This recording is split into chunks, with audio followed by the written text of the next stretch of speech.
कुछ कहानियां होती हैं जो सिर्फ शब्दों में बयां नहीं होती, बल्कि त्वचा पर रची जाती हैं। आज हम एक ऐसी ही कहानी को समझने की कोशिश करेंगे जिसका नाम है मेहंदी, प्यार का पहला रंग। ये असल में सिर्फ एक कहानी नहीं है, ये एक एहसास है, प्रेम का, वचन का और हाँ, उस मेहंदी के रंग का जो इन दोनों को आपस में जोड़ता है। तो चलिए इसके गहरे मतलब को समझते हैं। तो हमारी ये कहानी शुरू होती है अयोध्या के राजमहल की शान और सुकून के बीच, और यहीं इन्हीं दीवारों के बीच प्रेम को लेकर एक बहुत गहरी समझ का बीज बोया जाता है। जरा कल्पना कीजिए, अयोध्या का राजमहल है, शाम ढल रही है और हवा में संतूर की मीठी धुन घुल रही है, और इसी शांत से माहौल में सीता अपने हाथों पर मेहंदी लगवा रही हैं। उनकी सहेलियां हैं आसपास, हंसी मजाक चल रहा है, और इसी बीच एक सहेली वही बात दोहराती है जो सदियों से चली आ रही है।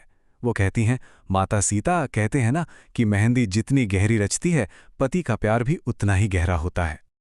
पर कहानी में असली मोड़ अब आता है। इस आम सी बात पर सीता जो जवाब देती हैं, उसकी किसी को उम्मीद नहीं होती। उनका नजरिया हमें प्यार की एक बिल्कुल अलग ही तस्वीर दिखाता है। उनका जवाब किसी भी बाहरी दिखावे से बहुत परे है। अपने चंद शब्दों में वो हमें ये सोचने पर मजबूर कर देती हैं कि प्रेम को बाहरी चीज़ों में नहीं, बल्कि कहीं ज़्यादा गहराई में खोजना चाहिए।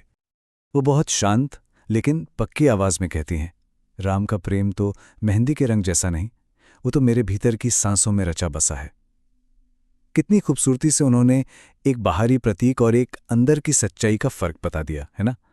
और जानते हैं, इस कहानी को जो बात और भी ज्यादा खास बनाती है, वो ये है कि प्रेम की ये गहरी समझ सिर्फ सीता तक ही नहीं थी।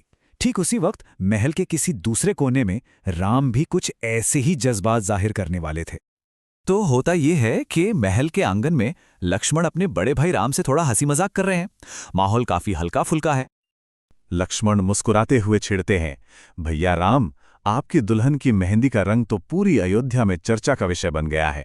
यहां भी ध्यान बाहरी चीज यानी मेहंदी के रंग पर ही है। अब जरा राम का जवाब सुनिए।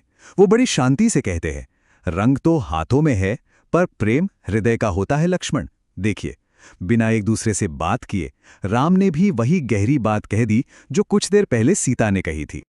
फिर उसी रात दिए की धीमी सी रोशनी में राम और सीता साथ बैठकर बस चुपचाप आसमान को देख रहे हैं। उनके बीच कोई बात नहीं हो रही, पर यह खामोशी किसी भी बातचीत से ज्यादा गहरी है। और तभी सीता धीरे से कहती हैं, प्रभु, ये मेहंदी का रंग उतर भी जाए तो क्या, आपका नाम तो मेरी हर सांस में लिखा है। और राम का जवाब वही इस कहानी का दिल है। वो कहते हैं, जनक नंदिनी, रंग तो मिट ही जाएगा, पर यह वचन नहीं मिटेगा कि मैं हमेशा तुम्हारे साथ हूं हर जन्म में। ये वो वचन है जो किसी भी मिटने वाले रंग से कहीं ज्यादा पक्का और गहरा है। और जैसा कि अक्सर होता है, जब विश्वास इतना सच्चा हो तो कुदरत भी उसका मान रखती है। अगली सुबह जो हुआ वो इसी गहरी समझ का एक खूबसूरत नतीजा था। अगली सुबह जब सीता अपनी हथेलियों को देखती हैं तो उन पर मेहंदी का रंग बेहद गहरा चढ़ा होता है। मतलब विडंबना देखिए, जिस बाहरी रंग को उन्होंने कोई अहमियत नहीं दी, वही उनके अंदरूनी प्रेम का सबूत बनकर उभर आया। तो इस कहानी का जो सार है वो यही है।